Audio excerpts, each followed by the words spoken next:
Kelompok 1 ingin mempresentasikan sebuah PPT yang berjudul Rantai Transport Elektron dan Fosforilasi Oksidatif. Peran sentral dalam pembentukan ATP yang beranggotakan dengan saya sendiri yaitu Nur Ernia Febrianti, saya Laila Tusadah, dan saya Hilma Hidayah, dan saya Desi Permatasari. Jadi di sini kami akan membahas tentang apa itu mitokondria. Mitokondria adalah organel di dalam sel yang sering disebut yaitu the powerhouse atau pembangkit tenaga. Fungsi utama adalah mengubah makanan seperti glukosa dan lemak menjadi energi dalam bentuk ATP yaitu adenosin trifosfat melalui proses respirasi sekuler. Yang materi kedua, lokasi pabrik energi, di mana proses ini terjadi di seluruh proses rantai transport elektron dalam kurung ETC terjadi di membran dalam mitokondria. Pertama, membran ini sangat selektif dan melipat-lipat disebut krista. Yang kedua, lipatan ini berfungsi untuk memperluas permukaan membran.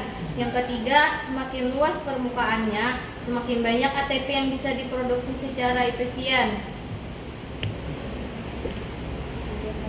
Yang ketiga, tahap utama pabrik ATP. Pertama ada penerimaan elektron. K1 dan 2 menerima bahan bakar elektron berenergi tinggi dari molekul pembawa yaitu NADH dan FADH2. Yang kedua, pompa proton K3 dan 4. Penggunaan energi dari aliran elektron untuk memompa proton H+ dan berakhir dengan mengubah oksigen O2 menjadi air HO2. Ketiga, pembuat ATP atau ATP sintase menggunakan aliran balik proton H+ untuk memutar turbin enzim yang menghasilkan ATP dari ADP tambah PI. Nah, di sini ada tahap pertama yaitu aliran elektron yang menggunakan bahan bakar datang, yaitu ada NADH dan PADH2, yaitu hasil dari glikolisis dan siklus Krebs tiba di membran dalam. Mereka melepaskan elektron berenergi tinggi ke kompleks 1 atau dari DADH dan kompleks 2 itu dari PADH2. Elektron ini kemudian melompat dari satu kompleks ke kompleks berikutnya, bergerak menuju penerima teratur.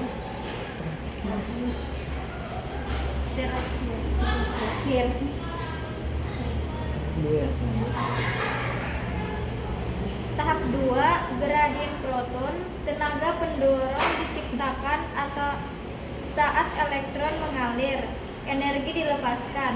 Energi ini digunakan oleh kompleks 1, 3, dan 4 untuk memompa proton H+ dari matriks ke ruang intermembran. Ini menciptakan tumpukan proton atau gradien dengan muatan listrik tinggi, mirip seperti energi air di bendungan. Tahap ketiga yaitu fosforilasi oksidatif, yaitu turbin berputar. Proton dalam kurung H+ yang menumpuk tadi mengalir kembali ke matriks area di dalam. Satu-satunya jalan masuk adalah melalui enzim ATP sintase kompleks P atau 5. Aliran H+ ini memutar ATP sintase seperti air memutar turbin pembangkit listrik. Putaran inilah yang secara mekanis menggabungkan ADP plus PI menjadi ATP. Perbedaan bahan bakar NADH versus FADH2. NADH yaitu masuk di kompleks 1, mengaktifkan 3 pompa proton yaitu 1, 3, dan 4, menghasilkan lebih banyak energi, gradien proton lebih besar. Hasilnya 2,5 ATP per NADH. Sedangkan FADH2 yaitu masuk di kompleks 2, mengaktifkan 2 pompa proton yaitu 3 dan 4, menghasilkan lebih sedikit energi melewatkan pompa pertama. Hasilnya yaitu 1,5 ATP per PaDH2.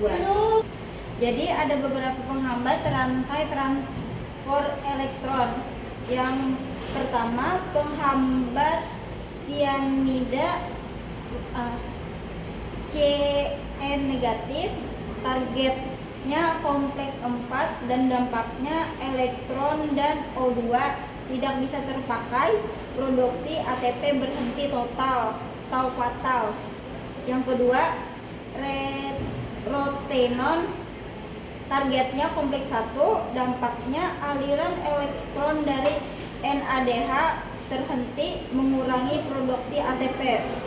Yang ketiga, oligomisin, targetnya ATP